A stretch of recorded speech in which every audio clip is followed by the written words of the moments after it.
In this video, you will learn how to install and remove the 4500 series user interface. Looking at the back of the interface, you can see it has two hooks near the top, which mate with matching holes on the PR module. Notice also the small spring-loaded data and power connectors, which are gold flashed for long life.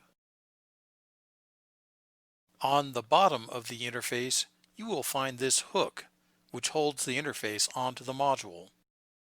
Pressing this serrated button moves the hook inward so you can remove the interface.